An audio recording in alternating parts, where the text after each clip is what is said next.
G, isa sa mga karumal-dumal o sobrang nakakakilabot na sign na yung babae mo ay ginalaw na ng iba ay walang iba kundi yung kapag ka may na-experience sa iyo na sobrang saya o sabihin natin sobrang na-appreciate o nag-enjoy siya tapos bigla yang umiyak tapos biglang sabihin nating nakikipaghiwalay na sa iyo. Okay, dahil sa moment na iyon, kaya siya nagkakaganyan ay dahil nga guilty siya dahil alam niya na may ginawa siyang kasalanan sa iyo. Most of the time, kapag ka nangyayari ito sa mga magkarelasyon na sabihin nating unang beses pa lang may nangyari dun sa babae na yon at sa lalaki niya. Okay, kumbaga, ginagawa ito o nagiging ganito ang reaksyon ng isang babae kapag yung babae ay isang beses pa lang o ilang beses pa lang nagagalaw ng lalaki o ilang beses pa lang may nangyayari sa kanila. Okay, dahil kung matagal nang may nangyayari sa kanila, it's either hiwalay na kayo ngayon o sabihin nating hindi na siya tatablan ng konsensya na yun sa mga moment na yun. Okay, dahil nga sanay na siya doon at hawak na nung lalaki na yun yung emosyon niya. Pero sinasamahan ka pa rin niya kasi nga nasa iyo yung relationship niya at hindi pa siya ganun kasigurado kung talagang magiging okay sila nung lalaki na yun. Pero once na makita niya na magiging okay sila nung lalaki na yun, hihiwalayan ka rin naman niya someday. O sabihin nating paniguradong iiwanan ka rin niya someday para dun sa lalaki na yun. So for the meantime, sa ngayon, habang hindi pa sila ganun ka-okay, ikaw muna ang boyfriend niya tapos may affair siya dun sa isa. Okay? Kaya sa mga moment na yun, kapag tumagal na may nangyayari sa kanila, baka hindi mo makita tong senyales na ito. Pero pwede rin siyang lumabas kapag dumating nga yung time na, let's say, sumaya siya ng sobra o biglang nabuhay ng konti yung pakiramdam niya sa iyo, then pwede siya mag-guilty kasi nga maawa siya sa iyo. Which is bagay na hindi maganda. Dahil, of course, ikaw ang king niya. Dapat respetado ka niya. Kaya ka nga niya nagustuhan o isinama sa buhay niya, o sabihin natin kaya siya sumama sa buhay mo, ay dahil ang tingin niya sa'yo ay ikaw ang master niya o ikaw ang leader ng relationship nila. Tapos ngayon ang nararamdaman niya ay awa o sabihin natin alam niya na minsan ka na niyang iniputan sa ulo. So syempre sa mga moment na iyon, mababa talaga ang tingin niya sa'yo. Tapos also at the same time, of course, nagigilty siya, nakukonsensya siya na ginawa niya yun sa isang taong katulad mo na mabait naman kasi nga napasaya mo siya sa mga moment na iyon. So kung maligaya siya sa mga moment na iyon, tapos biglang nanumbalik sa kanya yung kabaitan mo at yung saya ninyo sa relationship, then malaki ang tsansa na yung babae mo ay mananahimik, malulungkot, o baka maiyak pa tapos makipaghiwalay sa iyo. Hindi natin masasabi kung yun ay mangyari mismo yung hiwalayan na yun sa mismong araw na iyon, pero malamang sa malamang mangyayari ito sa mga susunod na araw o kung kailan man mahihinog yung bagay na gusto niyang gawin, which is actually makipaghiwalay sa iyo. Pero may mga times, hindi rin sila makikipaghiwalay. Okay? May mga times na magi-stay talaga sila. Dahil nga gaya nga ng sabi ko, hindi pa kasi hinog yung ligawan nila ng bagong lalaki niya. Kumbaga, ini-screen niya pa yon. Pero once na mahinog na yon, o matapos na yung screening niya, iiwanan ka rin niya para dun sa lalaki na yon. O maaaring sabihin natin, yung lang talaga ng lalaki, yung batuta lang talaga ng lalaki ang gusto niya. Hindi naman niya talaga gusto makipagrelasyon doon dahil let's say wala yung mga bagay na meron ka o mga bagay na meron ka na yun nga, wala yung mga bagay na meron ka doon sa lalaki na yun. Okay, kaya ngayon, yun ang sinasama niya. Let's say baka mas mayaman ka, mas maganda trabaho mo, mas mabait ka, yung lalaki, bad boy, hindi man ganun kadaming pera pero mas masarap sa kama siguro kaya pinagsasama kayo o pinagsasabay kayo dahil nga nasa iyo yung wala doon sa isa tas yung nandun sa isa wala naman sa iyo kaya ngayon pinagsasabay niya kayo kaya hindi kanya mabitawan. Kumbaga hindi nagagana sa kanya yung konsensya o yung guilty na yun kasi nga nakita niya na yung buong picture ng mapapala niya kaya hindi na naapektuhan siya ngayon nung pakiramdam na yun. Tsaka matagal na kumbaga nakasanayan na kasi niya. Tapos nakita niya yung potensyal na mapapakinabangan niya. So wala siyang pakialam sa mararamdaman mo at sa mga ginagawa niya. Tandaan nyo, ang babae ay emotional. Kung ano ang maramdaman niya, kahit tama ito o mali, itong papaniwalaan o susundin niya. Maniwala kayo sa akin. Kahit na gaano pa karelihiyosa yan, kahit na gaano pa kabait yan, basta't yun ang sinabi ng emosyon niya, susunod yan. Kaya nga, ano bang palagi ko sinasabi sa inyo? Kunin nyo yung emosyon, huwag ninyong unahin yung mga bagay na sabihin nating pinapaniwalaan ninyo na pagka ginawa ninyo na kabaitan, papalitan ito ng pagmamahal ng babae. Okay, kumbaga, hindi totoo na pag nagpakabait ka sa babae o sinunod mo siya ay, kumbaga, mamahalin ka niya o mas mag-i-stay siya sa'yo. BS yun. Ang tunay na dapat na kinukuha mo sa babae ay yung nararamdaman niya. Dahil once na makuha mo yung nararamdaman niya, kahit napakasala, once na makuha mo yung nararamdaman niya, kahit na hindi mo papakasalan yan o hindi mo pabigyan ng relasyon yan, wala nang magagawa sa yan, kundi sundin yung mga bagay na gusto mo kasi nga alipin siya ng emosyon niya. Okay? So, sa mga moment na yon, kahit na alam niyang mali yung ginawa niya sa'yo o ginagawa niya pa rin sa'yo, kahit na alam niyang nagiging makasalanan na siya, gagawin niya pa rin yun kasi masaya siya sa emosyon niya. Kasi yun ang sinasabi ng emosyon niya na gawin niya. Okay? So, malamang sa malamang, pagka matagal na kayo at nagawa mo itong bagay na ito, let's say may nangyaring maganda sa inyo, lumabas kayo, pumunta kayo ng ibang bansa, di ba? Kaya kumain kayo na masarap, tas na-touch siya, o sabihin natin maaring ma-touch siya, o maaring mangyari na ito sa kanya.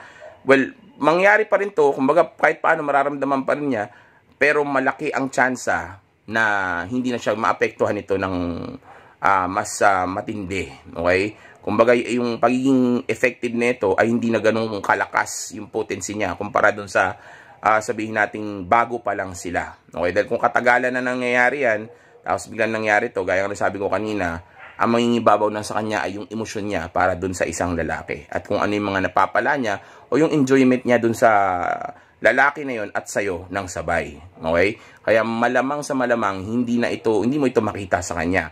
Pero kung bago pa lang ito nangyayari sa kanila, malaki ang tsansa lumabas ito. At malaki rin ang tsansa, malaki rin ang tsansa na mangyari ito kapag sabihin nating tapos na yung araw ng may ginawa kayong pwedeng magpasaya sa kanya ng todo. Okay? Like for example, hindi naman lahat kasi mangyayari yan sa mismong araw na ginawa mo yon o nangyari sa inyo. May time sa ibang araw na. Okay? Bigla siya mag-open up, magulat ka, umiiyak.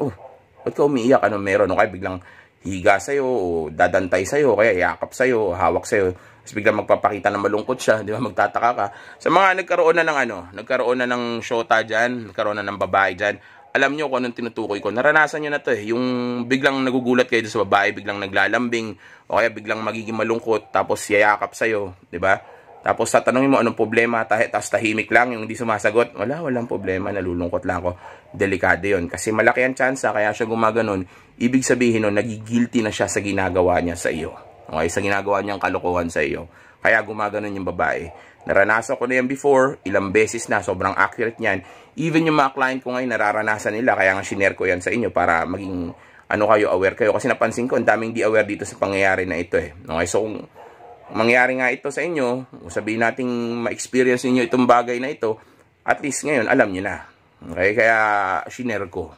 Kumaga, para malaman nyo, kasi akala ko, yung iba sa inyo aware yung pala hindi. Ang dami ko nakakausap ng mga kliyente, halos nangyari sa kanilang lahat to. So, kaya gusto ko ngayon, maintindihan ninyo na sa oras na may gawin ka, na maganda, like for example, alala mo, teka, ba't nagkakaganito pumunta lang naman kami dito sa lugar na ganito. Pumasya lang naman kami ng Boracay, nag-date lang naman kami ng Boracay. Ba't biglang ganito na to, mood nito? Imbis na masaya, malungkot siya. Tapos parang ang lalim ng iniisip, tapos umiiyak pa. Doon, mag-isip-isip ka na. Ibig sabihin nun, sa mga moment na yon nagigilty na siya. Okay? Kaya bigla siya nagkaganon na. Imbis na maging masaya siya sa lugar na pinuntahan ninyo, o sa mga bagay na ginawa ninyo, isipin mo, ang ganda ng lugar, ang sarap ng food, pero bakit wala siya sa mood? Bakit tahimik? Diba? Bakit sabihin nating parang hindi ko siya kasama o bakit malungkot siya imbis na masaya. Okay? So sa moment na yon na maging ganun siya, maaring yun na yun. Hindi naman kaagad. Okay? Tingnan mo pa rin. Pero kung makikipaghiwalay, then yun na yun.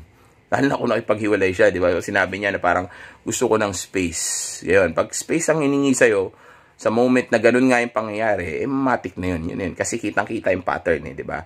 May ginawa ka maganda, naging malungkot siya, nag-guilty siya, tapos biglang nakipaghiwalay. Kung di man yun mangyari sa mismong araw na yun, abangan mo, pwedeng mangyari yun sa mga susunod na araw o sa mga susunod na linggo o buwan. Okay? Pwede mangyari, buwan medyo malabo. Siguro mga 1-2 linggo, yun, pwede mangyari yun dun.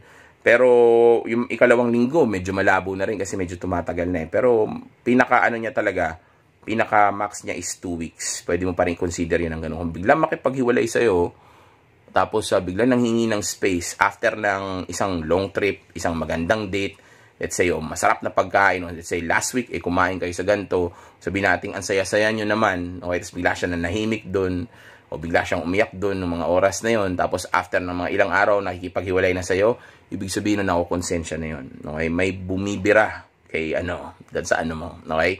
May ginagawa yan na kababalaghan. Kaya ngayon, nakikipaghiwalay na siya sa'yo at humingi ng space dahil gusto niyang, kumbaga, liwanagin o linisin yung utak niya. I-clear yung mind niya. Okay? Kalimutan ko yung terminology. Pero i-clear yung mind niya dun sa issue na yun. Yun ang gusto niya. Gusto niya muna mapag-isa para makapag-isip siya na maayos. So sabihin natin, maaaring kaya rin niya ginagawa yun ay dahil gusto niya na munang subukan na lang muna dun sa isa para hindi ka na niya naaagrabyado. Okay? So sa moment na madanas niya yan at nakipaghiwalay yung babae, ang sabihin mo sa kanya ay ganito. Sabihin mo sa kanya, ayos yan. Yan din naman yung isang bagay na tingin ko makabuti para sa atin dalawa. Dahil sa totoo lang, marami akong mga bagay na hindi ko nagagawa sa buhay ko na hindi ko naipa-prioritize dahil lang inuuna ko ay kung ano yung bagay na mayroon tayo, yung relationship natin. O kung wala naman kayo relationship, let's say, katulad ko, dating lang. Then sabi mo sa kanya, dahil dami akong mga bagay na gusto kong gawin na hindi ko nagagawa ngayon sa buhay ko dahil nga may mga times na nagkikita tayo. So, kahit paano, nagiging distraction din yan sa akin. So, tama lang din naman na ganyan na maging desisyon natin. So, totoo lang, yan din naman yung bagay na gusto ko sa ngayon. So, yeah, go ahead. Unahin mo muna yung mga bagay na dapat mong unahin. Dahil sa totoo lang, ito ay pabor para sa akin. So, ingat ka. Ganun. Kumbaga, tanggapin mo yung breakup. Marami akong gustong gawin. Makakabuti nga to kasi meron akong gustong simulan na bagong business ngayon na naisip ko. So, magiging busy rin talaga ako. So, tama lang din talaga itong desisyon natin. Huwag mong sabing desisyon niya, sabihin mo desisyon natin. So, meron naman bagong business na gustong simulan ngayon. So, tama rin itong talagang desisyon natin na to. So, tara, uwi na tayo. May gagawin din ako, busy pa ako. Yun, tanggapin mo lang, gawin mo lang casual. Pero huwag mong pagmumukain na tama yung desisyon niya, pagmukain mo, desisyon ninyong dalawa yon. Okay, dahil hindi siya ang leader ng relationship. Ipakita mo sa kanya na imbis na nagre-resign siya, sinisisante mo siya. Okay, tama lang yun. Ganun. Okay, good. Sa tola, naunahan mo lang din ako Nung isang araw ko pa nga gustong sabihin sa yan Kasi naniniwala ako na kung ititigil natin to, mas magiging madali yung mga trabaho ko dahil sa mga susunod na linggo, mas marami na akong gagawin. So, yeah, better naman yun. So, tara, uwi na tayo. Ay, sabi mo, sige, umuwi ka na. Dahil marami pa akong gagawin. May kakausapin pa ako mamaya. May pupunta nga dito pag alis mo. Sabi mo ganon, di ba? Basta ang importante, tanggapin mo. Okay? Hayaan mo na siya dahil maniwala ka sa akin. Aminin niya man sa'yo yan o hindi. Pag nangyari tong bagay na to na parang ang saya sa inyo naman no nakaraan, ang saya sa inyo kanina lang, tapos biglang lumungkot siya, tapos biglang nakipaghiwalay sa iyo, then G, ibig sabihin nun, may nangyari na sa kanila o meron ng ibang tao na umaano-ano sa kanya. Okay? Delikado yan. Okay? So, dapat marunong ka dyan. Pero again, may times hindi sila aalis. May times hindi sila may ipaghiwalay. Pero pag nakita mo na parang nakukonsensya siya o nagigilty siya tuwing masaya kayo, tas wala siya sa mood, dapat masaya siya doon. Like for example, nasa Boracay kayo o kumain kayo masarap, tas wala siya sa mood. G, delikado yun. May gumugulo na sa utak niya, kaya siya nagkakaganon. Okay? So, matuto kayo sa mga BS ng babae dahil maniwala kayo sa akin. Yang mga yan, hindi man sila mga demonyo o mga masasamang tao, pero hindi rin sila anghel. Kaya ang gusto ko ay matuto kayo sa female nature, mag-focus kayo sa grind and purpose ninyo, sa self-improvement, at of course, sa pag-abot ninyo sa tunay ninyong potential. And also, always keep in mind that safe X is the best X. Enjoy. Ingat, G.